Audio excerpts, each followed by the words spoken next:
Okay, welcome, Monica. Thank you. This is the third meeting of the High Point Finance Committee. I'm Councilman Britt Moore. We are at the council chambers downtown. Joining me today is Councilman Victor Jones. And I just heard Councilwoman Peters announce her arrival remotely, so welcome. Michael Holmes, are you with us? I'm here. All right. Well, I hope everyone had a safe and good Thanksgiving. And we will jump right into today's meeting with our first agenda item. And that is item number 2020-473. This is happens each year, and this is our acknowledgement of the receipt of our comprehensive annual financial report from Cherry Beckert. We will be briefed in detail on this at our upcoming meetings prior to council on Monday, and we will also be hearing from them. I think Bobby Fitzjohn, if you have anything to add to that, please do.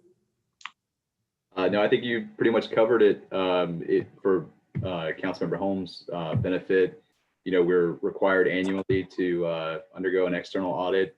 It occurs, essentially, we start closing the books July 1st, and we're closing out the year, preparing the report, and opening our books up to the auditors up to October 30th, 31st is our statutory deadline to have that submitted.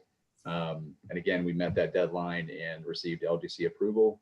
So this is a pretty standard item that comes up every year, as the chairman said. Okay. Thank you, Bobby. Any comments or questions for Bobby? Okay.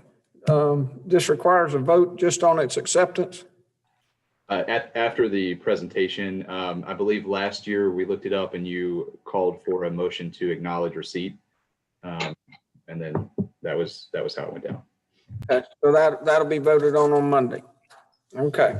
We acknowledge the receipt of that. Thank you, Bobby, for all that. I know that's a lot of work.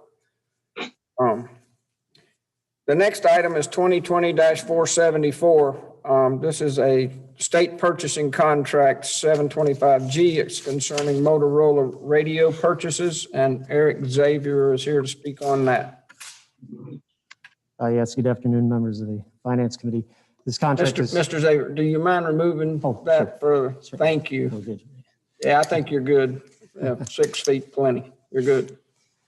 This contract is for the acquisition of 60 portable radios and 40 mobile radios as part of our 8-year annual renewal program for radios for emergency services and other departments in the city. The purchase is made off North Carolina State Contract 725G. The funds are reimbursed by the North Carolina 911 Board.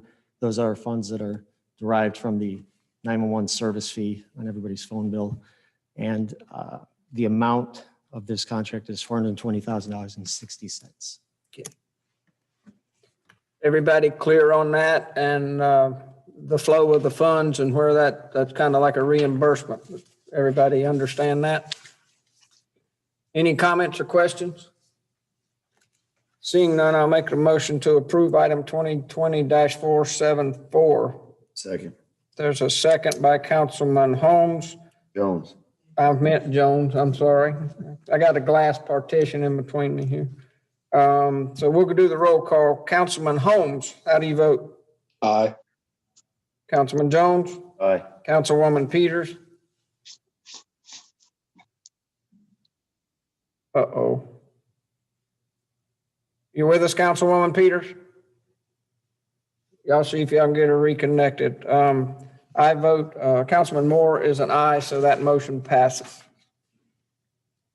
The next item is kind of a follow-up, another contract concerning our communications with the High Point Police Department. It's item 2020-475. Mr. Xavier. Yes, this contract is for the acquisition of the constable furniture to outfit the new communication center for the 911 communication center for the city. The equipment is being purchased on a Texas purchasing contract EC 07-20.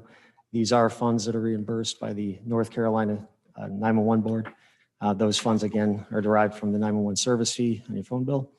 And the total amount of this, the purchase of this furniture is $356,421.23.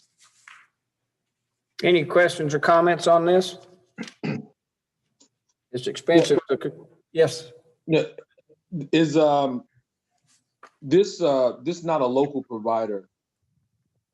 Is it this? You said this is where was this furniture purchased? I mean, from I'm trying to see if I see it or these units. Is it local or anywhere local in North Carolina? Anywhere? The location of manufacture, I don't believe is local. The purchasing contract, however, is the Houston, I think that might be Galveston area contract in Texas, but that's just for the pricing, of course. The origin, though, we don't have that. Just checking. The reseller is a local reseller, however. It's expensive to communicate. Anything else? Then I'll make the motion that we approve the necessary contract number 2020-475. Second. Okay, I'll take Councilman Holmes on that one, Mr. Jones. So there's a second by Councilman Holmes. And we'll start at the top. Councilman Holmes, how do you vote? Aye. Councilman Jones? Aye. Councilwoman Peters, are you with us? Aye. And Councilman Moore is an aye. That motion passes.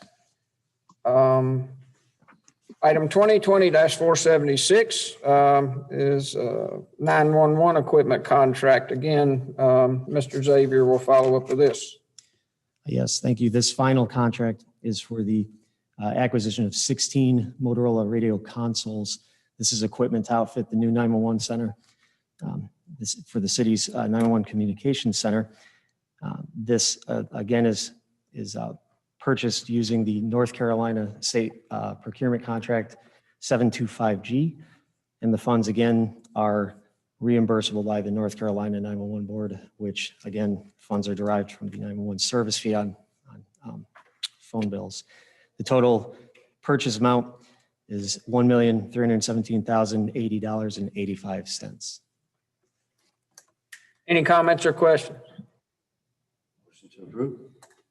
There's a motion to approve. I'll make the second. One question on the flow of funds, Eric. Does that money come back into the general fund? Sorry. No, sir, that money will come back into the grant fund. Grant fund. Okay. Thank you. All right. There's a motion and a second. Councilman Holmes, how do you vote? Aye. Councilman Jones? Aye. Councilwoman Peters? Aye. Councilman Moore is an aye. That motion passes. Thank you, Mr. Xavier. The next item is 2020-477. It's an ordinance for the contracts we're talking about, the 911 communication equipment. Bobby Fitzjohn, would you please explain this one? Yes, sir. So as Mr. Xavier mentioned, they're purchasing 3 items. They have 3 contracts in front of you. The first item is part of their annual budget for the 911 board funding. These next 2 items that are outfitting their communication center are kind of extraordinary outside of that, but are still being reimbursed by the board. This just puts that budget in place so that we can commence ordering the equipment with the understanding that we'll be reimbursed by the board at a later date. Thank you. Any comments or questions? Then I'll make the motion to approve item 2020-477. Second.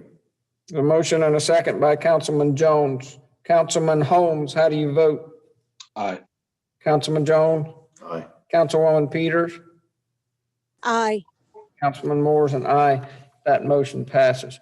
Before we leave that segment, any of the managers here, are we moving along pretty good? When I go down Westchester, it looks like we're coming along. Any target dates or blips or anything we need to know about? Everything look okay? Yep.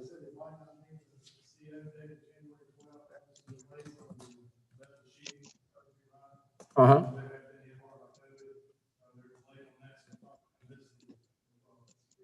Okay. Well, with all the obstruction that we're all dealing with, if I don't miss it by too far, then I would consider that on target. Good news. Thank you. The next item is 2020-478. This is to establish a public hearing system development fees. Terry Hauk, are you with us? Okay. Eric? I'm here, sir. Oh, okay. Thank you. Go ahead, Terry. Let them know what little while I figure out to unmute here. Yeah, this is a request for a public hearing for system development fee. As councils are aware of, we did a system development fee study back over a year ago and then presented the results to council in the session. And we followed the 45-day comment period in which we only received one comment, which we addressed. What we're requesting now is council approve a public hearing on the system development fee and the modification of the ordinance to reflect the use of the system development fee at the city council meeting on December 21st, 2020 at 5:30. There should be no impact on the budget for FY 2021. Depending on the effective date, in the future budget years, the amount of funds raised by SDF could ultimately have a direct impact on our monthly water and sewer rates paid by our citizens. Public Services is recommending that council approve establishing a public hearing on the system development fee and a modification of the ordinance for December 21st, 2020. Okay. So if I'm clear, that is the voiceover is not the best, but I think I followed most of it. This is basically not putting anything in concrete. This is just to open the public comment and get the assessments and those type of things, correct? You're correct, sir. Okay. Any comments or questions on this? Then I'll make the motion that we approve to establish the public hearing for item number 2020-478. Second. Second by Councilman Holmes. Down the line, how do you vote, Councilman Holmes? Aye. Councilman Jones? Aye. Councilwoman Peters? Aye. Councilman Moore is an aye. So that public hearing has been set. Thank you, Mr. Houck. Thank you, sir. The next item is number 2020-479. It's a change order request concerning the Lindsay Street parking lot paving, and Assistant Manager Greg Ferguson is going to speak to that. This item is for the paving over behind the stadium on Lindsay Street, which is previously a gravel lot. The city council had agreed that we would install a temporary paved lot there to serve in the interim between now and the development of the parking deck and the apartments there. City staff bid that job with an initial estimate of about $150,000 with a little bit larger footprint and larger number of spaces. We cut that number back to 130 spaces and we bid it formally, and we had 7 bids that came in. It did come under, we had good bids and good participation. It did come under the $90,000 formal threshold that would have necessitated bringing it to city council at that time. It was awarded. The work was completed within the last couple of weeks. In fact, they were out on site yesterday striping the paved lines on the street. So it's, or on the parking lot. So it's completed, has to be inspected. But in the course of the fine grade and structure adjustment, they had to do some additional proof rolling to make sure that the base was substantial enough to serve in an interim capacity, temporary capacity, and they used a little bit more asphalt. So the net effect is we had about a $12,585 change order. That was part of that final adjustment to get it completed in a short period of time. The project has been completed, but because it now exceeds $90,000, it did have to come back to city council. So that's the item. Is everybody familiar with the area that he's speaking to physically? Yes. Okay, I think we are, and, that certainly will probably be necessary usage for several years as the development unfolds down there. So if there are no further comments or questions, then I'll make the motion to approve item 2020-479. The second by Councilman Jones. Councilman Holmes, how do you vote? Aye. Councilman Jones? Aye. Councilwoman Peters? Aye. Councilman Moore is an aye. That motion passes. Thank you, Greg. The next item, 2020-480, like we have seen on a property at Furlough Avenue, and Miss Kim Thole is here to speak to that. Hello, good day. Hope Hey. y'all are doing good. 1409 Furlough Avenue, back in July, I believe, we had gotten approval to sell this property, and it turns out that we did not have good title on the property, which we knew about because we had reduced the price of the property to begin with. After title search, the buyer decided that they wanted the property at $0 because it was going to cost them attorney's fees to quiet the title. We have held ownership according to the tax office for many, many years on this, but we never really had a deed. So therefore, it was decided by management that we would not let the property go at $0. So we are rescinding the council approval to sell the property. Okay. Anybody interested in selling it at $0? Okay. I'm going to make the motion to approve item 2020-480. Second. There's a second by Councilman Jones. Any comments or questions for Ms. Thor? Call the vote. Councilman Holmes, how do you vote? Aye. Councilman Jones? Aye. Councilwoman Peters? Aye. Councilman Moore is an aye. That motion passes. Next item, 2020-481, is a donation of property at 1500, 1502, and 1500 R1 Johnson Street. Ms. Thor, Yes. can The you owner- speak closer to the mic a bit little? closer? Thank you. Okay, the owner had approached management about donating this property to the city, and it was decided that it would be a good investment to accept the property. We are now in the midst of having a title search done to identify all the heirs to the property because it was inherited. If everything goes okay and we can track everybody down, we'll be closing on that if we get council approval. The property does have a tax value of $127,700 for the 3 lots. The 2 at the street are transitional office. The one at the back is residential. Any comments or questions on this item? Give me 1 second, guys. I'm trying to pull up something. I want to see real quick.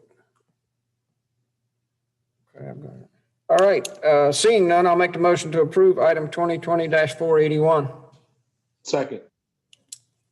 Okay, we'll accept Councilman Holmes as the second, and then we'll call the vote. Councilman Holmes, how do you vote? Aye. Councilman Jones? Aye. Councilwoman Peters? Aye. Councilman Moore's an aye. That motion passes. Thank you, Kim.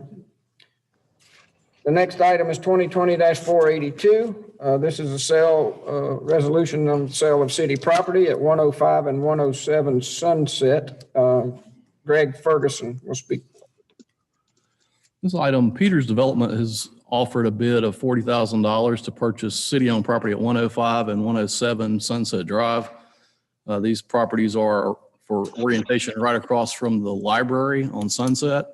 The city staff at the library has used those properties in an infrequent basis to park occasionally. We've checked with the library staff and they do not need those areas for parking as they're across the street. They're 2 unimproved lots, irregularly shaped, and it's about 24,000 square feet in total, so about a half acre. They're not really buildable from the city's perspective. and could be added to the Main Street Station Shopping Center there that is under redevelopment. The process to sell the property would be through the upset bid procedure, 160A, 269. So there would need to be a notice published and give others an opportunity for putting in a competitive bid, but the council would initiate that process through approval.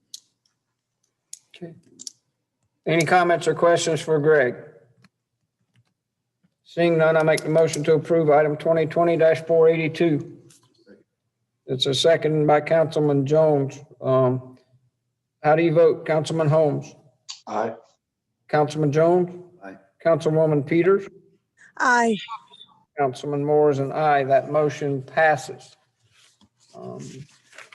I'm not showing any further agenda items. The staff or anyone will have anything to add to this meeting? Seeing none, then I will close the meeting and announce that we are adjourned. Thank you, Councilman Holmes and Councilwoman Peters, for joining remotely. And everybody have a good afternoon. Thank you. Thank you.